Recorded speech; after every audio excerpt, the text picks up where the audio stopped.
परमाराध्य सद्गुरु महाराज का प्रवचन महर्षि में ही अनुभव प्रकाश से। शीर्षक ज्ञानियों ने कहा है कि यह संसार ईश्वर की माया है। बंधो गुरुपद कंज कृपा सिंधु नर रूप हरि महामोह तम पुंज जासु वचन रवि कर निकर। प्यारे लोगों, ज्ञानियों ने कहा है कि यह संसार ईश्वर की माया है। ईश्वर की माया को सब लोग पकड़े हुए हैं।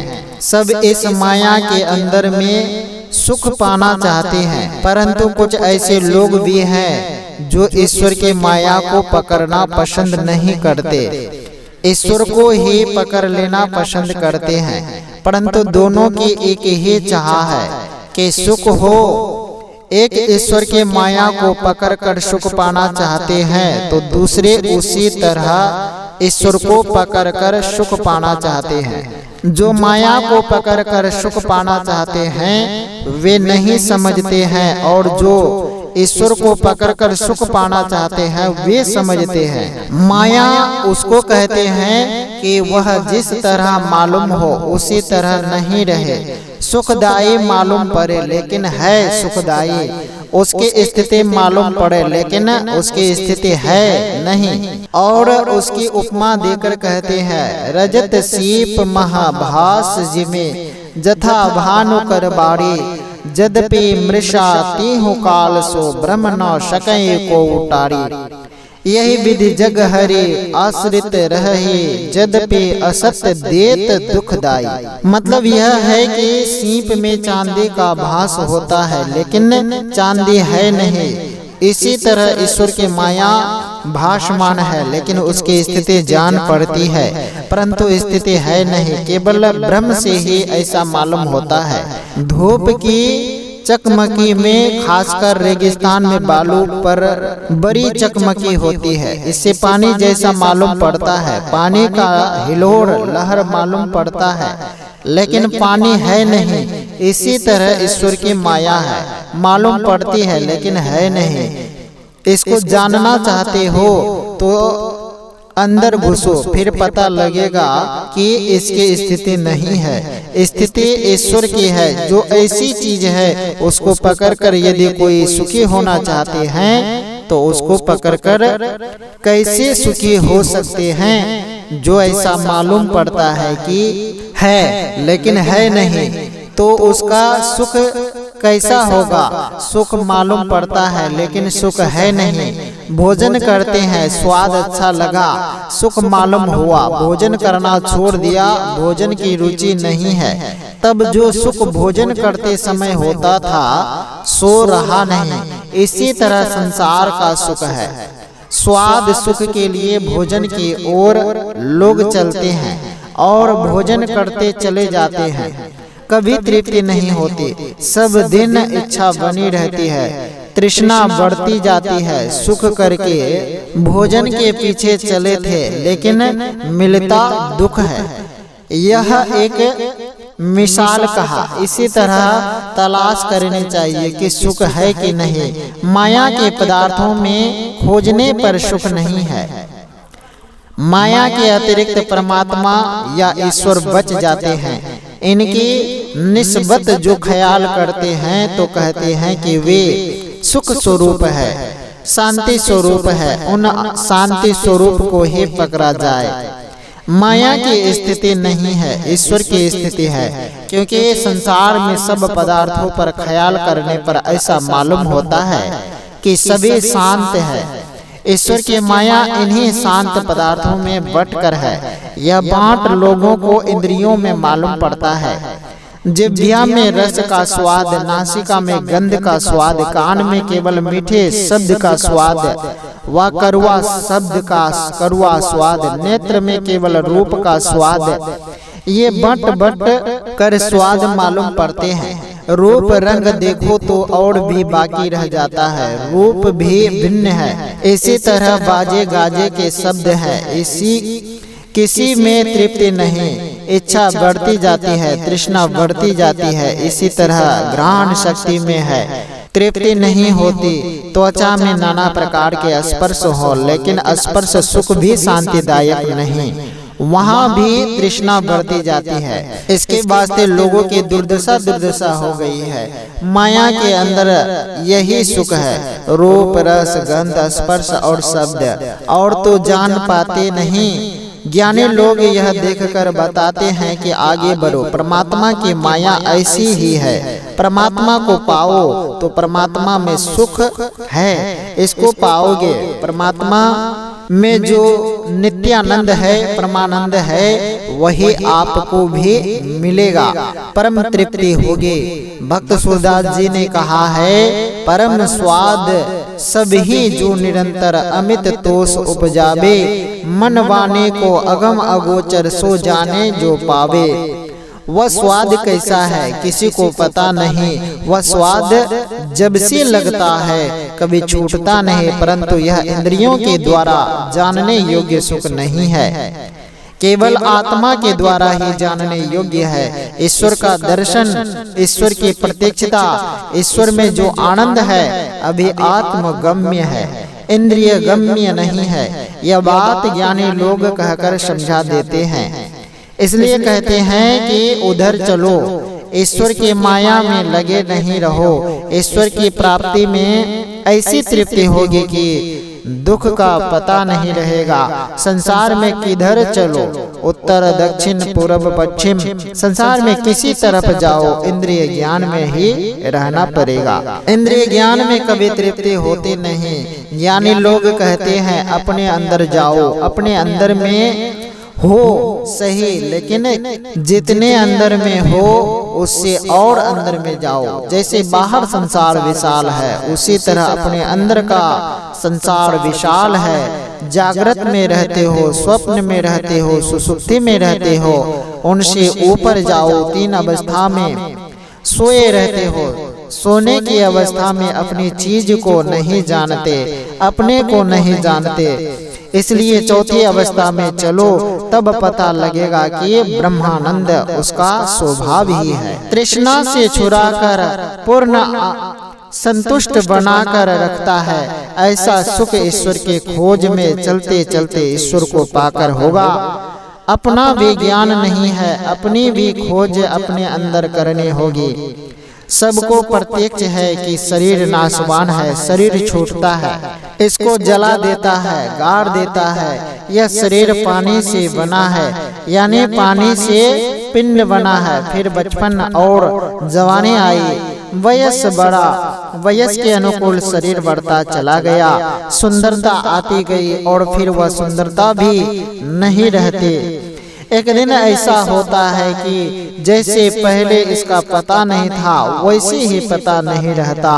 हर एक को यह विदित है कि मैं अपने शरीर में हूँ, इसलिए अपने अंदर खोज करो। अपने अंदर रहकर ही आत्मज्ञान होगा। इसके लिए जो अंदर धंसता है वह जगता है। जगना ऐसा होता है कि तीन अवस्थाओं से ऊपर उठता है। तीन अवस्थाओं के स्थान आँख से नीचे है।